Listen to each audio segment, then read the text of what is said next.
Good morning, students.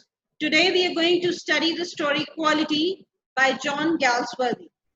But before we start with the story, let me give you a brief introduction of John Galsworthy.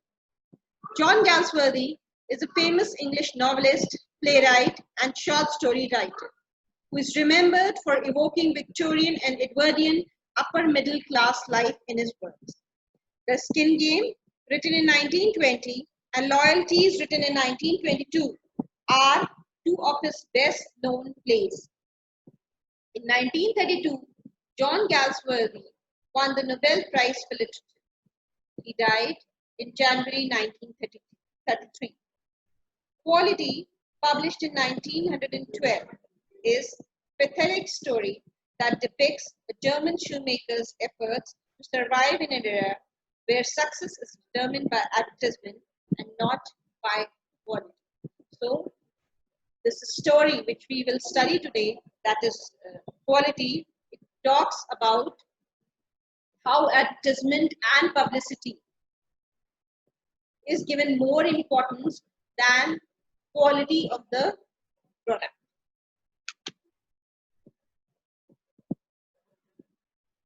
Now, I'm going to summarize the entire story. I have divided the summary in 6 points, 6 major points, which I'll explain one by one, or I'll take up one by one in detail. The first one is introduction of the Jessler brothers, the shoemakers. The story begins with the narrator describing his acquaintance with the Jessler brothers from the age of 14, when he used to visit them to get his father's shoes made by them. The narrator has described them as the personification of ideals of quality and excellence in the field of shoemaking. So they were very great. They were the ideals of quality and excellence in shoemaking. For them, shoemaking was not just a craft, but a sublime art. Mr. Jessler made each pair of shoes to be a custom fit for each individual using the best leather. So they never compromised on the quality of the raw material, neither did they compromise on the quality of the goods they produced for their customers. And they made customized products, means according to the needs of the customer. The customer was supposed to go to their shop, tell them about their requirement, give them their size and fitting and all the details. They noted down, and then they made shoes for their customers. For every pair he made, he used a pattern taken from the customer's foot size. The next point is narrator's complaint. Once the narrator went to Jessler Brothers' shop and complained to him that the last pair of shoes that he had made for him creaked. Mr. Jessler was surprised at this complaint and replied that the narrator might have bought them then. Otherwise, they would not have creaked. Like a true gentleman for whom quality mattered more than anything, he asked the narrator to send that pair back to him, and he would try to repair them if possible, and if not, he would pay back the money to him. So he agreed. This shows about their honesty, right? How honest they were in their profession. That he said that you can send those shoes back if they're having this problem, if they are making that creaking sound, you can send them back to me. I will try to remove the flaw, or I will try to rectify the defect in them, and if I'm not able to do so, I will return your money. So this shows their honesty towards their job, towards their profession. The next point is Jessler's experience. Once the narrator went to Jessler Brothers to place an order. That day, the narrator was wearing a pair of shoes that he had bought in an emergency from a large firm. Mr. Jessler would immediately recognize that those shoes were not made by him. So this was their level of expertise. He put his hand down and pressed a finger on a place where the left shoe was not comfortable. He then spoke at length about the conditions and hardships of his trade caused by the big firm, which lured the customers with advertisements. The narrator was so moved by his condition that he ordered many pair of shoes. So the narrator was so touched. This was the first time that Mr. Chesler talked about the hardships which they are facing because of these large firms, these big factories which carry out large scale production of goods. The next point is impact of competition from big firms. When the narrator visited the Jesler brothers after 2 years, he could see the effect of competition faced by the Jesler brothers from the big firms. A new shop had come in one of the two rooms that was earlier part of Jesler brothers. There were other changes too. The shoes on display were huddled in a single window, and the interior of the shop was more centered and darker than ever. So, what happened? The size of their shop reduced.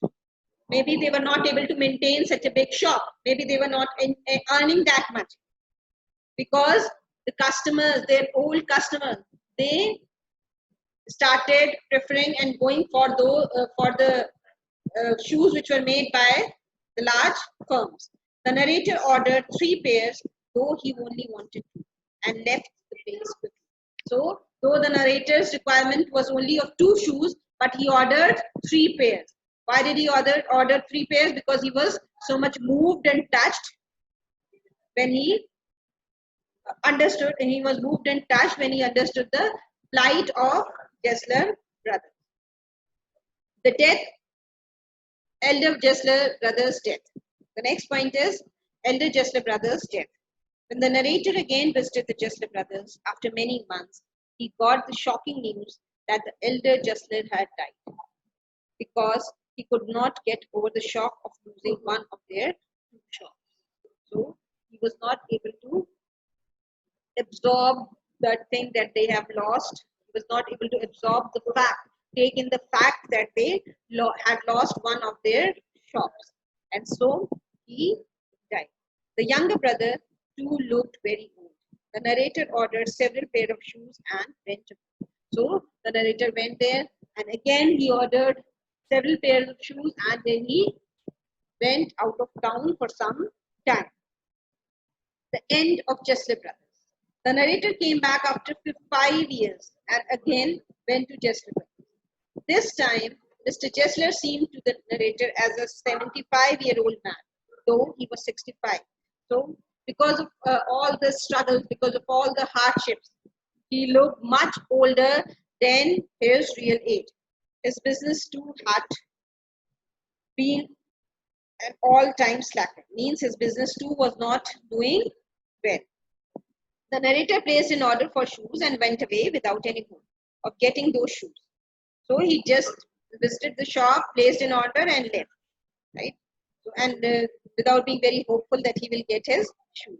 As Mr. Jesler had become too old and evil. But he got four pairs of shoes, the best ever at the same time. But Mr. Jesler managed to make those shoes and he sent those shoes to the narrator. And they were of the best quality ever made by Mr. Jesler. The narrator sent him a check that he himself signed. When the narrator visited Jesler brothers, again, a new shop had come up there. There was neither the shop nor Mr. Jesler. The old man had died of slow starvation. Why? Because they were not, this Mr. Jesler was not even able to earn enough to feed himself, right? So he died of slow starvation because there was no work. He lost his customers started going for the factory made goods, and so he died as he could not cope up with the stiff competition from big firms. That marked the end of Jesler brothers, and the narrator left the place with teary eyes. So this was the summary of the story. Now I'll be talking about the theme of this story. The first and the major theme of this story is the rise of large corporations. Quality is partly about the rise of large corporations in the 20th century. Published in 1912, this short account chronicles the beginning of mass consumerism and the development of large corporations, both of which had a devastating impact on small businesses. So, because of this, these large business houses coming into existence, what happened? The small and the poor businesses, they suffered a lot and they slowly died. It had a devastating impact on small businesses. Overall, the narrator's experience buying his shoes from larger business is depicted as impersonal and of lesser quality compared to the intimacy of the Gessler brothers' store. The next point is the importance of a small business. In this short narrative, Gessler stresses the better quality of items bought from smaller businesses, hence the title quality. As a customer to the Gessler store, Galsworthy has given personal and high quality. Galsworthy is given personal and high quality service because he was. See, they made customized products, so they were able to give personal attention to their customer. They were able to understand the individual needs of all their customers. So that is the advantage of a small business, which is difficult to find in large business houses and big firms.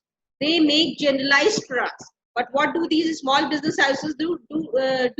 They first understand the needs and the requirements of the individual customers, and then they try to cater to the needs of those customers. In addition to this, the shoes he buys are of impeccable standard and are fitted to his individual feet. However, Gessler then buys some shoes from a larger corporation which are not as good. So even the difference in the product has been shown in the story. The third point is the financial struggle and woes of the traditional artisans. Galsworthy criticizes the capitalist economic structure of the 20th century, in which big corporations could outperform small businesses. This leads to an unfair distribution of wealth, meaning that a small business owner often struggles to make ends meet, despite many being committed to providing the best quality of product. This is reflected in this story about the Gessler brothers, who both die as a result of their devotion to creating high quality shoes. So, see, what was the reason of the death of Gessler brothers? Gessler brothers died because they never compromised on quality. Right? They used the best raw material.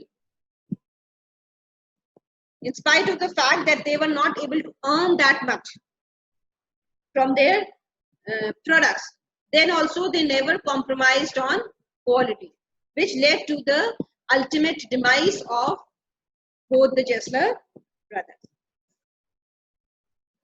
I hope the story is clear. Thank you.